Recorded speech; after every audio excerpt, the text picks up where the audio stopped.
कोटपाड़ विज्ञापित अंचल परिषद आनुकूल्य आज कोटपाड़ 1 नंबर वार्ड मुख्य छक परिसर गड़िला विकास वाहन रथ।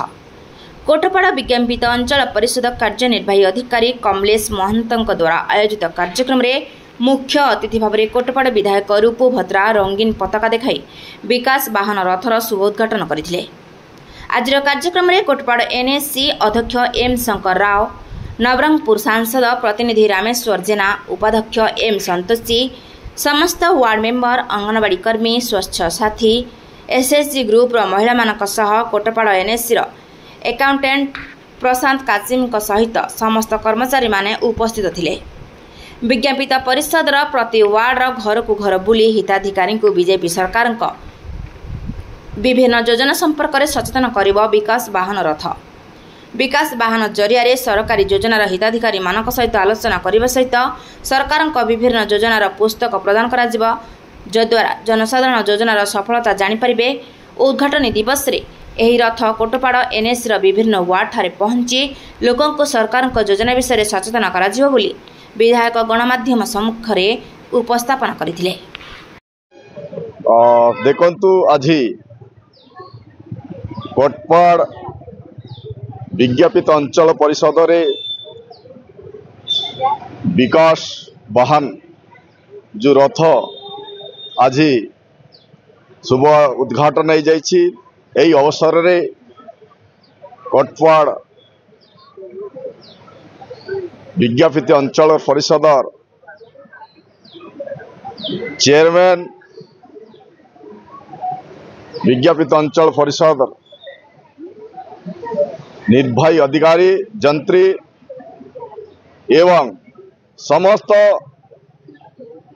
जो एनएससी कार्यकर्ता एवं एनएससी अंदर रे तिबा 13टा वार्ड रो आसीथिबा काउंसिलर्स एवं सर्वसाधारण एई विकास वाहन रथ रे जोग दैछंती। जेहेतु यशस्वी प्रधानमंत्री दूरदृष्टि गोटे विकसित राष्ट्र गठन करिबारे तांकर जो संकल्प अछि 2047 सुधा गोटे विकसित राष्ट्र गठन करिबारे तांकर सुसंकल्प अछि। सही संकल्प को साकार करिबा पाही आज सारा भारत वर्ष रे एही परिप्रेक्षी आज ओडिशा प्रदेश रे मध्य 30टा जिला रे आज 314 ब्लॉक रे सहित एनएससी मानकरे मध्य एही रथ शुभार उद्घाटन होइछि। एही रथर विजन होछि, एही वाहन रो विजन होछि यशस्वी लोकप्रिय मुख्यमंत्री मोहन चरण माझींकर 1 वर्ष पूर्ति अवसर रे लोकविमुखी कार्यकलाप लोकंकर जो वर्षा अच्छी ताको किपरि पूरण हबो एवं एवं वर्ष भितर कौन कौन योजना राज्य सरकार लोकंक पाई करिसंती तार तदारक करबा पाई लोकंक सर्वसाधारण को जणाइबा पाई ओडिशा सरकार नेतृत्व रे मोहन माझी सरकार नेतृत्व रे विकास वाहन कोटपाड़ विज्ञापित अंचल परिषद रे उद्घाटन हो जाइछि। उद्घाटन रे हमरो कार्यनिर्वाही अधिकारी तथा हमर एनएससी समस्त स्टाफ एवं 13टी वार्ड 13टा काउंसिलर एवं 13टा वार्ड समस्त कर्मकर्ता आज एसएचजी ग्रुप आंगनवाड़ी समस्त आसी आज जोग दैछिंती।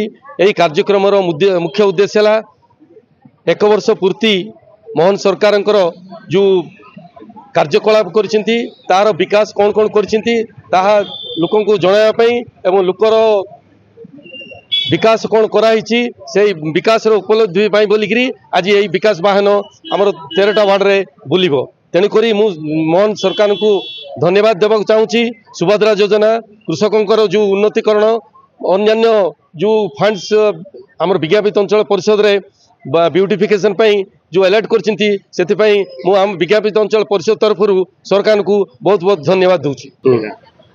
आज मुख्य अतिथि आमर मान्यवर विधायक रूपू भद्रा उद्घाटन करथिले। तत्संगे संगे समस्त कार्यकर्ता रही उद्घाटन को सफलता सह कार्यनिर्वाही कर। कोटपाड़ू अजय कुमार मिश्र रिपोर्ट ज्योतिप्रभा न्यूज।